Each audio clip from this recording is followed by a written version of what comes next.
When you are exposed to things, it gives you options. Options give you choices, and choices require decisions. It is critically important that you make this next step into sound decisions. Every decision that you make has consequences, even the smallest decisions. Consequences are more important than decisions. Don't ever make a decision more important than a consequence, because decisions give birth to consequences. People normally say if you make a decision, you got to live with it. That is not true. You live with the consequences. Are you making yourself better, or are you making yourself worse? Are you moving forward, or are you moving back? Are you making progress, or are you stagnating? Every little decision you make counts.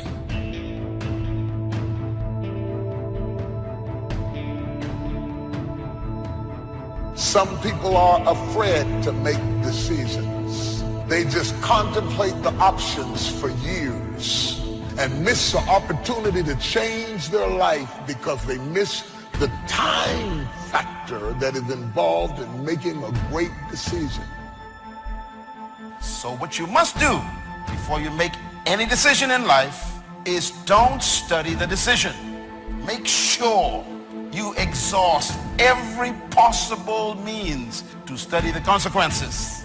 Do your research, get information, check all the alternatives, study the options, check those who already made that decision, and read their life, study their life, find out everything before you make a decision.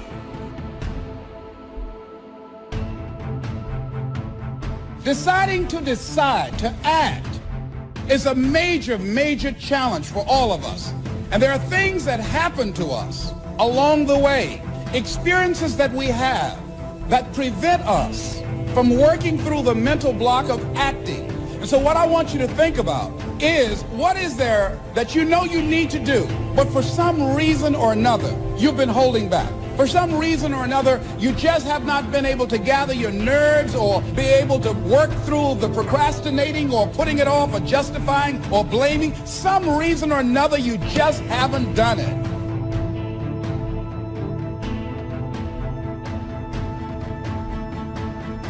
Do you know where to hide when discouragement comes flying past your head? Or do you run to the same enemy that is attacking you in an effort to hide? I'm not talking about physical places, because the hiding places that we create that destroy us are usually the ones in our heart. Emotional states. When attacks come, I've learned where to run. And the reason that I'm moving forward in my life this year isn't because I won't be attacked, it's because I know what to run to when I am. I don't want to spend the second half of my life repeating the dumb stuff that I did in the first half of my life. Give me the grace, if you will. Give me the mercy, if you please, to make a good decision so that I can eat the fat of the land. I'm not stupid. I just made stupid decisions. I'm not bad. I just made bad decisions. I'm not weak. I just made weak decisions. There are a lot of things you think about you. It's not really you. It's your decisions. When you acknowledge God in all your ways, He will direct your path. But too often, we make our plans without consulting God. Then we ask Him to bless those plans. We wonder why it's a struggle, why it feels like it's always uphill. We have it backwards. We're making a move and then asking God for help. The right way is to ask God first.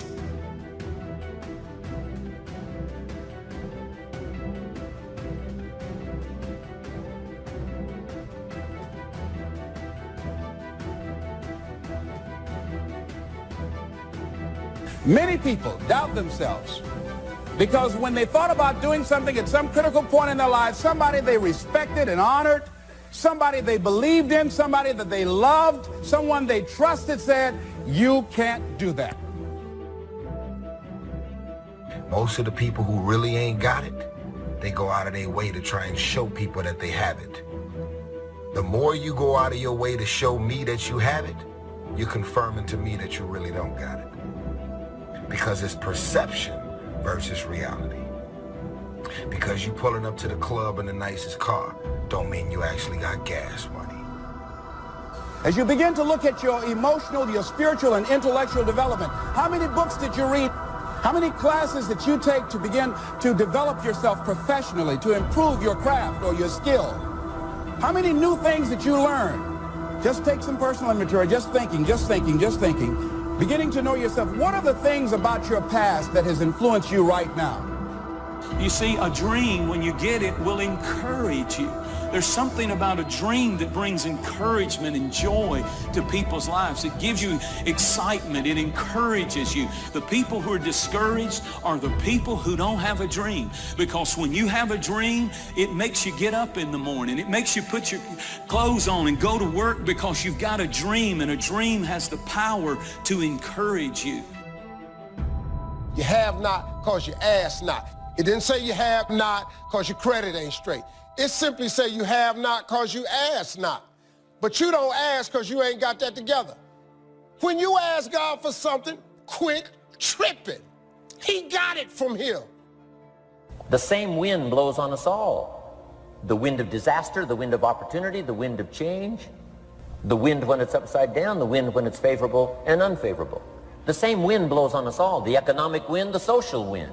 The same wind blows on everybody.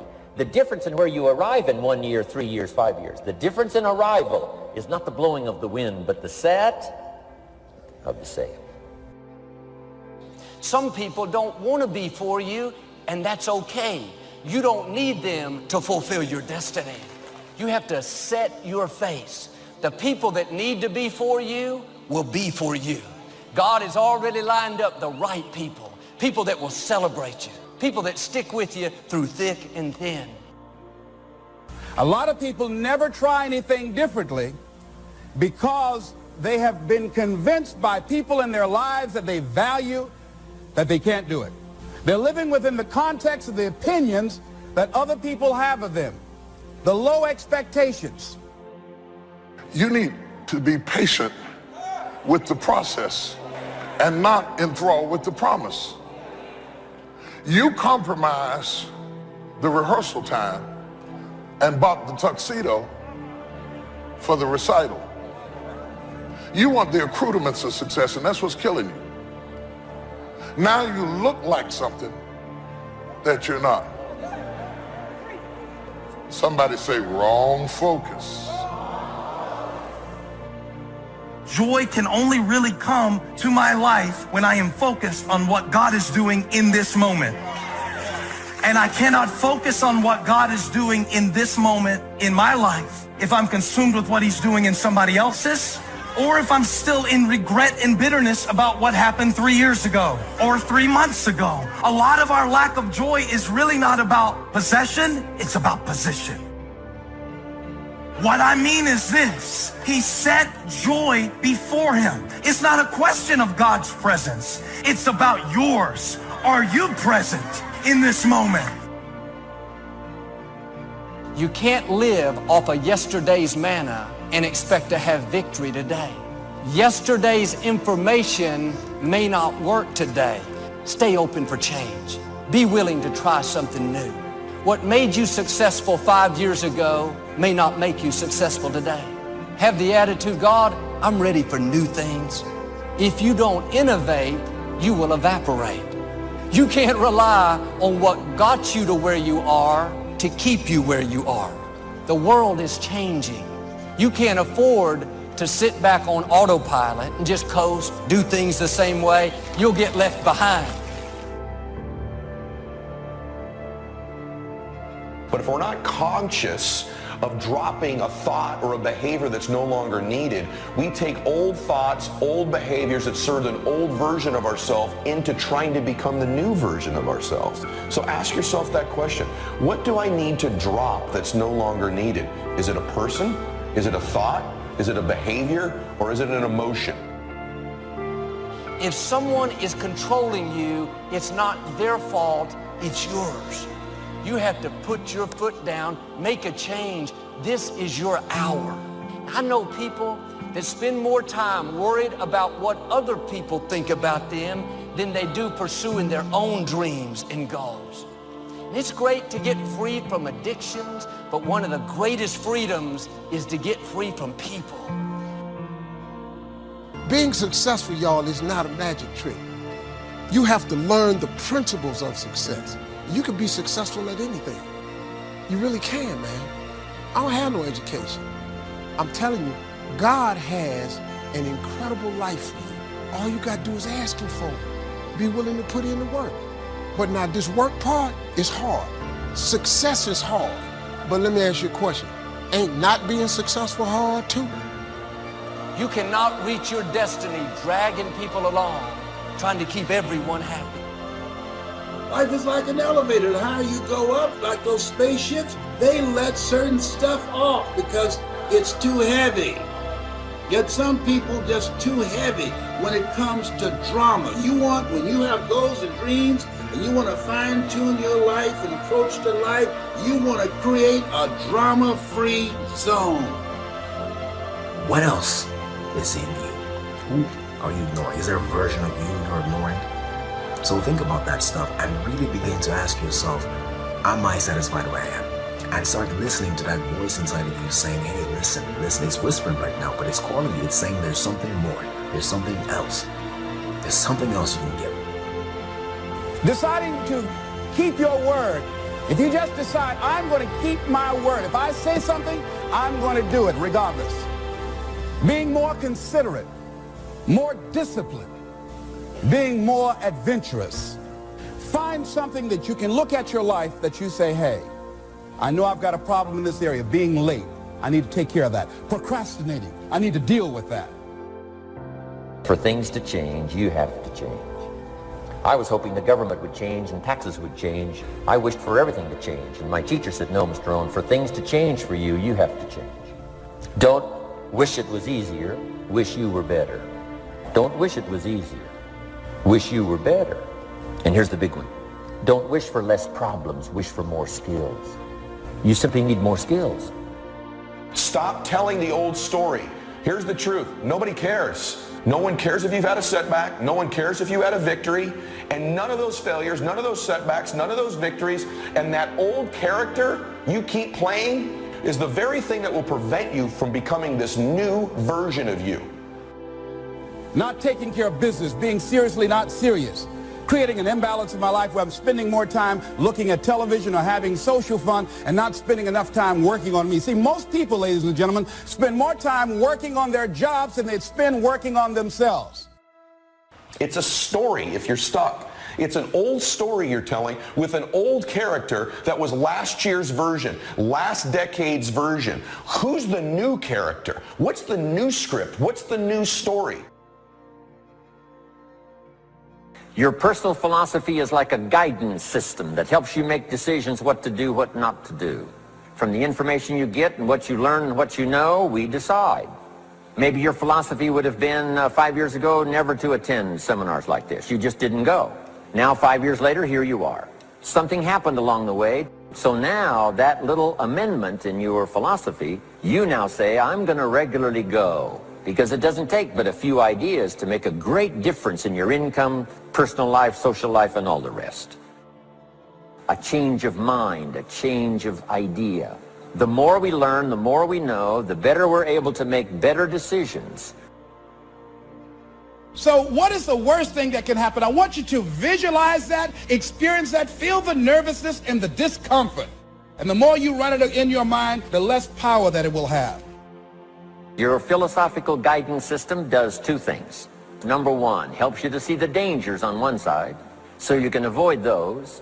But here's what else your guidance system does. Helps you to see the opportunities on the other side, so that you can expand those, maximize those. And here's what that's called. The game of life is to minimize the dangers and maximize the opportunities. And the more we know and the more we learn, the more experience we gather, helps us to keep continually adjusting our philosophical guidance system so that we minimize more dangers, maximize more opportunities. That's really the game of life.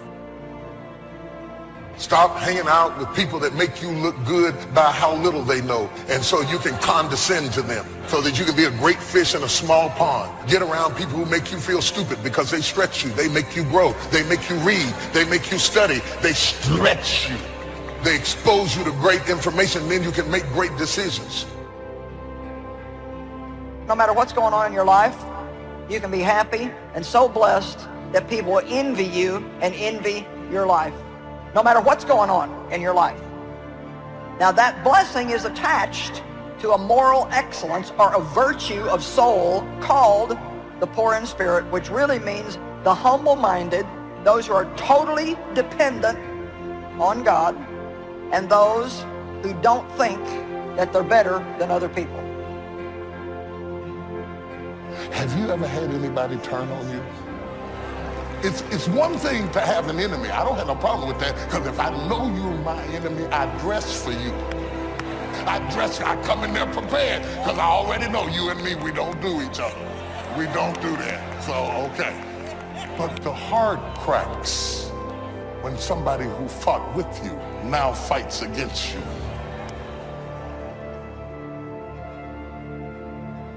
The future is actually the place where there is threat. And it's always going to be there. So what do? You make sacrifices in the present so that the future is better. Everyone does that. That's what you're doing right now. That's what you're doing here. It's amazing. You can bargain with reality. You can forestall gratification now.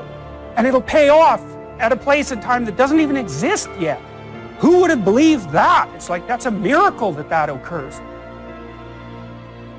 Learn number one from your own experiences, learn number two from other people's experiences. If you want to live a dynamic life, multiplying your income, multiplying your future, be a good student. If a good idea comes your way, write it down, then ponder it, then perhaps go do it. Your philosophy comes from what you learn, comes from what you know, comes from other people's experiences. I want you to focus on what does it take when you look at your life. Very important to focus on the examples of other people and what it takes to live the kind of life that you desire. You want to make it in life? Perseverance is important, persistence is important, and you got to believe in you. And you got to trust God that things are going to work out. You can do goal setting with a pencil, but you have to do goal getting with your legs.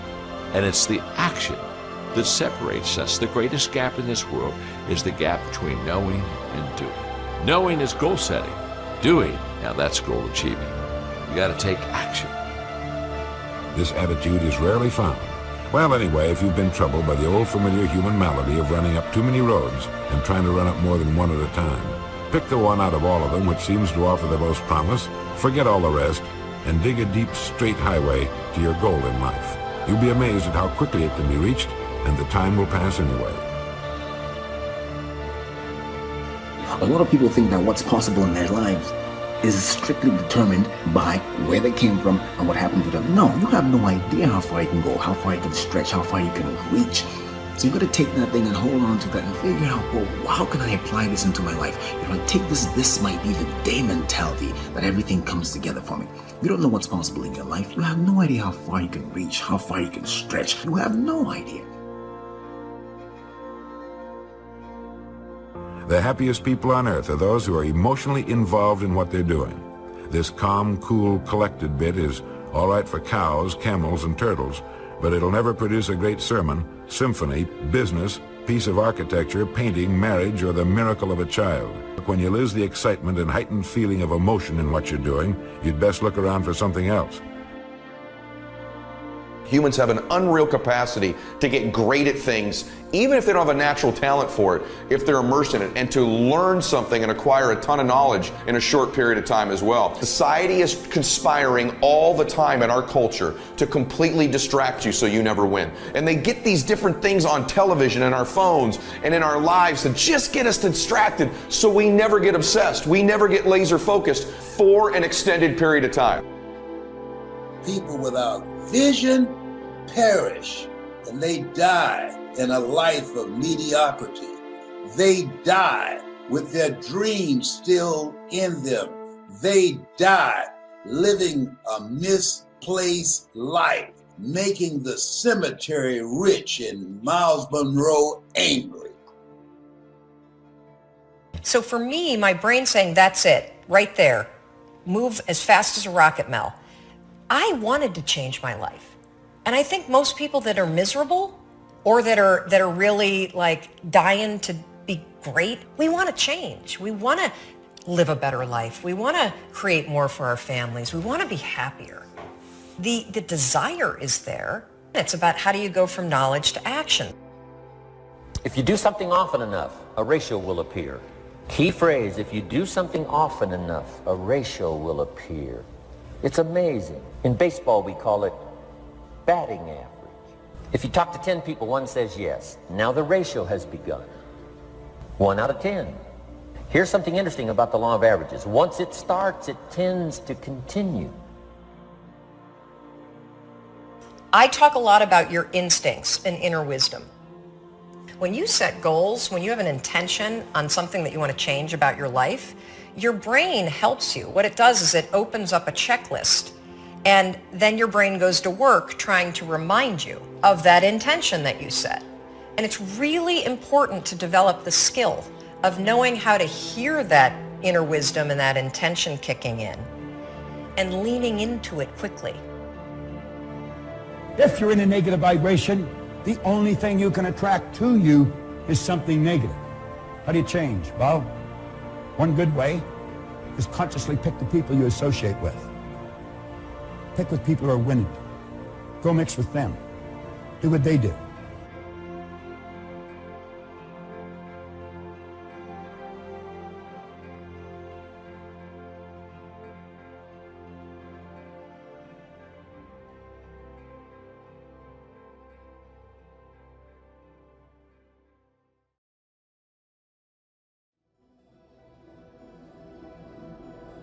They always say give and give from your heart. But I want to add to that and say that sometimes when you give from your heart, you are empowering people. And when you empower the wrong one who has malicious intent, they got their hand out because they have no power. They're weak, they're broke, they're struggling. Something is going on. And you reach your hand out to them. You let them move into your home. You let them borrow money. You let them use your car. You let them have access to you and everything that comes with you. So therefore you are empowering them. You put your hand out to them and you help them to get off the ground. With that hand, they take your hand, and as soon as they get off the ground, that hand becomes a fist and they proceed to knock you out. I have helped people and gave to people who sued me, who lied on me, who betrayed me, who broke my heart and let me down. I have been betrayed so many times that when you don't betray me, I'm shocked. I'm scared to believe that you might be real. We've all been used, we've all been taken advantage of. It doesn't feel good. And when you get used and taken advantage of or manipulated, it makes you stop, think, and start looking at everybody the same way. It makes you question any and everything and everybody because you were used, manipulated, and taken advantage of. You're doing everything and operating and coming from your heart. But unfortunately, other people have malicious, evil, and vindictive intentions towards you. And all you have to do is forgive those, but more importantly, learn from it. Experience is your highest truth, and I don't want you to ignore the truth. I don't want you to disown the experience. There was an open hand from your heart to help somebody get on their feet. And once you took their hand, they took that same hand that you helped them get up with, turned it into a fist, and tried to figure out a way to knock you out.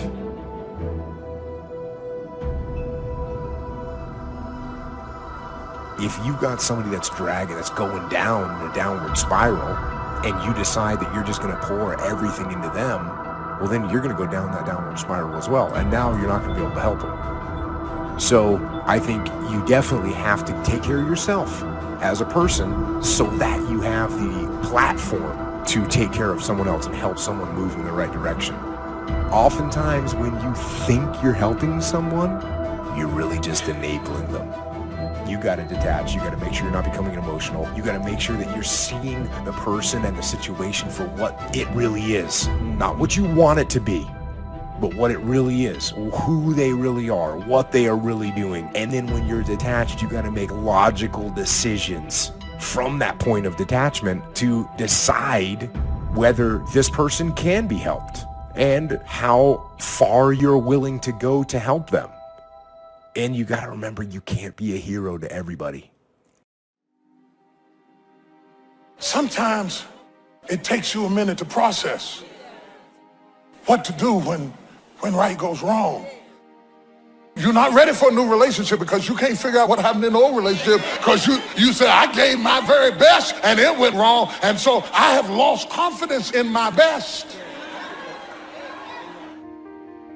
Because you left me with the notion that maybe my best isn't good enough. So I'm not sure that anybody will ever see my best again. Because I did it from my heart. I did it from my heart. And now I know what young people do not know. Is that right can go wrong.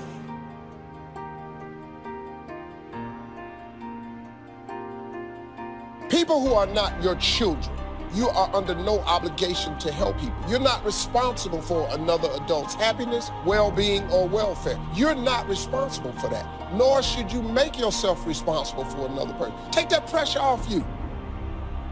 First of all, if they didn't have your number, what would they do? I always say that. You're her friend. She's not your friend. You have a one-sided friendship. So what you gotta do is you gotta even it out. Just when the phone rings, you know not to answer because she wants something. So don't answer. Here's the best thing to do. Stop using your voicemail on your phone because I'm going to teach you something. And do you notice that 95% of all your voicemails are a request? Let your voicemail fill up and don't ever empty. Don't you become the 911 in everybody's life. Just stop. Release yourself under pressure. Now her number, I would just block her number. I just learned how to block numbers this past Christmas. Oh my God, did you all know that? It's the greatest, oh my God. That's what I gave myself for Christmas. My life's so good right now. Some of y'all right now are in relationships and friendships that you are clearly being used and taken advantage of.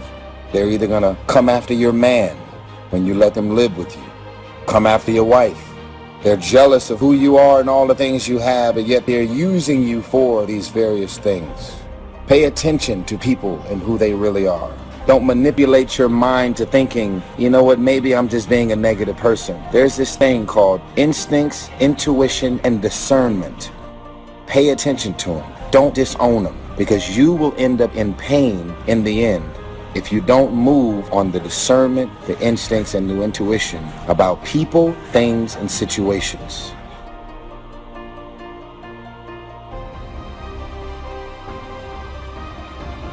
Despite the fact that these are some of the clearest, most easily recognized elements of strong character, in the real world, they're also some of the most difficult to find. It seems it's always been that way. In ancient Greece, the philosopher Demosthenes went searching for an honest man, and he never found one.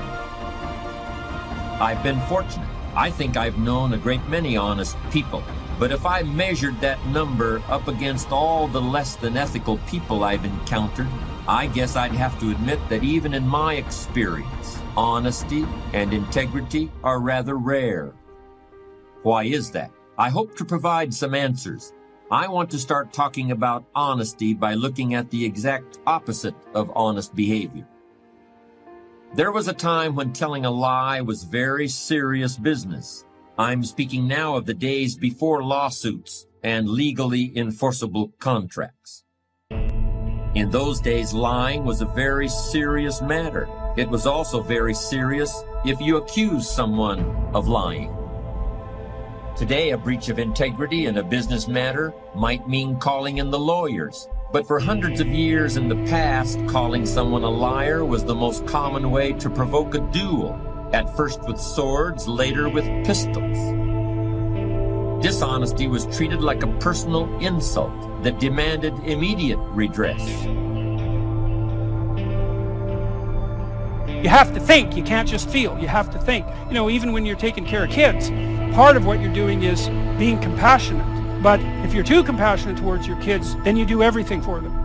And if you do everything for them, then they grow up useless and they never leave and they hate you and they hate everything else too. It's a bad idea. You know, there's a rule if you're working in a place like a nursing home, and the rule is, it's a harsh rule, do not do anything for the people that you're taking care of that they can do for themselves.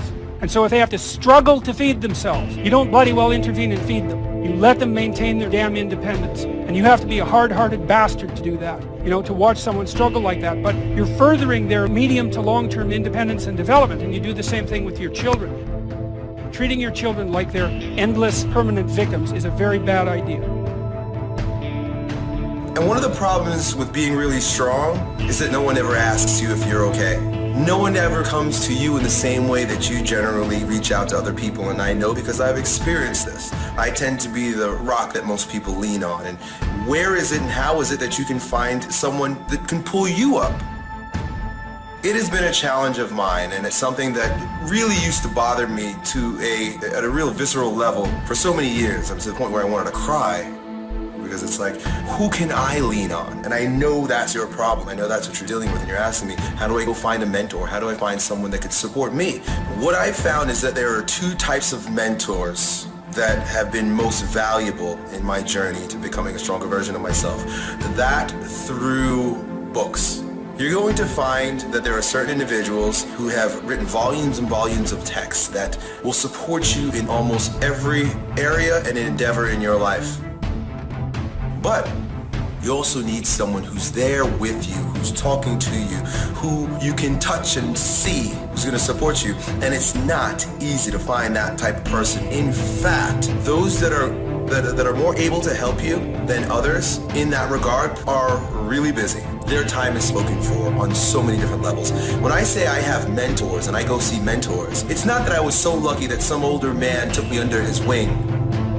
But to get the undivided attention of someone who you know has that magnetic strength that we mentioned earlier, that you have, you're going to have to trade a portion of your energy with that person so that they can give you that, because their time is valuable. Because you've been through some stuff, and you can help them, give them advice, give them insight over things that they may be struggling with. This is what the love circle is. We spread love. I got 18 million followers because I've been spreading love. That's what this is about, nothing else. I don't care about the numbers if I'm not trying to impact and change lives. When people write comments and tell their stories, respond to 10 people without you knowing you have signed up to be a part of the love circle. I love you. Tag whoever needs to see this video and make sure you share it. Everyone knew the big problems that could result if you got caught, so lying to another person took a certain amount of, what's the right word, foolish bravery maybe. But there's no such risk today, is there? Some people lie all the time without thinking about it. Most people know when they're being lied to, which they may find irritating, but they just accept it. Maybe they decide to become liars themselves. In any case, very few duels are being fought. To explain this, I think we can make a comparison between how some people today feel about lying and how they feel about money. It used to be you either had money or you didn't. When you bought something and the bill came, you had to pay it or there was an immediate problem. There were only two alternatives. You took care of your debts, or you were a thief. Some people would literally take their own lives if they couldn't honor their debts. I'm sure we agree that's not exactly true any longer. Many people don't feel the same kind of personal responsibility about paying debts promptly. And today, of course, we can put off paying for our purchases as long as we can make the minimum payment on our credit card. That pain that comes with having to shell out hard cash for something, the pain of maybe having to give something up in order to have this thing, we can avoid that pain. We can put it off indefinitely as plastic debt. Of course, there's going to be a high rate of interest on that debt, and the balance due can quickly mount up, but most people don't even think about that. It's a price they're willing to pay in order to have exactly what they want right now. There are many situations where it's painful to tell the truth. It's painful in just the same way that paying a big fat bill is painful. In fact, we even use the same words to talk about paying debts and telling the truth. We may talk about somebody's word being like money in the bank. We talk about being held accountable, about having to account for yourself, about being called to account. If you've done something that you're really not proud of and you're called to account for it, well, what does that feel like? How do you handle it? What are your options when you've got to explain something that makes you uncomfortable? Well, it's a bit like that moment of decision when the credit card bill comes every month. If you want to pay off the whole balance, there may be some pain and sacrifice involved. You may have to grit your teeth. You know that your life will be simpler in the long run, but it's going to hurt a little right now to pay off the new golf clubs or the new computer, or how about the 60-foot yacht? I don't actually know if you can put a yacht on a credit card, but I've certainly known people who would if they could. Gritting your teeth and paying in full can hurt, so quite often it seems easier to pay the minimum and delay the pain until next month. It's easier to float the truth of your finances off into a little imaginary plastic flying carpet and sail it into the mailbox. Of course, it's not really a flying carpet. It's more like a boomerang that's going to come around and hit you in the back of the head someday. But as Scarlett O'Hara once said, I guess I'll think about that tomorrow. For the time being, it's gone with the wind. Let me give you some good advice about avoiding a bankrupt character. Pay your ethical debts. Keep your integrity in the black. Face ugly realities with the truth as soon as they appear. When you feel that temptation to hedge, resist it immediately. Don't treat it casually. Treat it like a grease fire in the kitchen that you've got to put out before it burns your house down or fills the whole place up with so much smoke that you can't see where you're going anymore. Because that's exactly what will happen when your ethical capital runs out. You just won't be able to see where you're going anymore. Here's another way that being untruthful is like buying on credit. They're both addictive. At first, they both go down so easy, and they leave you wanting more. Any addictive behavior offers a simple, short-term escape from a problem. But that escape becomes more and more complicated as time goes on. Lying can get extremely complicated.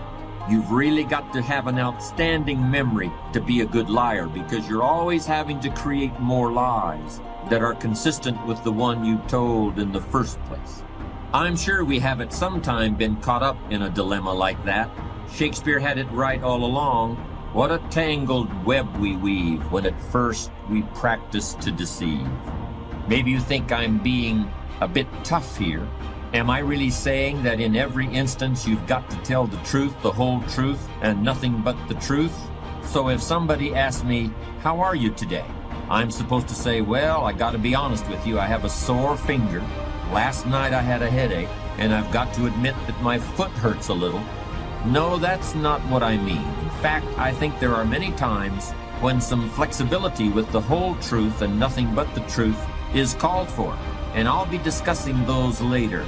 Outright lying, however, planned lying, lying with an ulterior motive, lying for personal gain, that kind of lying is definitely something to be avoided. But untruthfulness is so tempting today, and I want to spend a little more time on it. I want to make a clear distinction between what I call foolish lying or silly lying or stupid lying and lying that is downright evil and poisonous to the character. Boasting, bombast, blarney, bragging, these are all the same thing. They're always floating around in the atmosphere, and they can affect you at any time like catching a cold. They're mostly harmless, unless you start building a whole personality around them, which has definitely happened to some people. I should mention that there's such a thing as boasting in reverse, too. People who flaunt their frugality, people who poor mouth, people who are oppressively ostentatious in their lack of ostentation. This is actually becoming a bit more common. Keep an eye out for it. All of this is childish trash talk, and it's usually spontaneous. It comes from succumbing to a moment of social pressure. It's not the kind of behavior that defines strong character, but even strong characters have been known to indulge in it.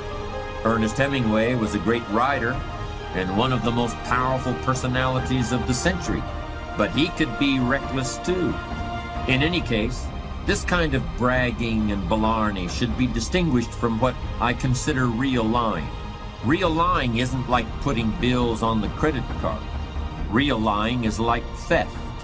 In my opinion, a key element in this kind of real lying is the presence of planning and premeditation.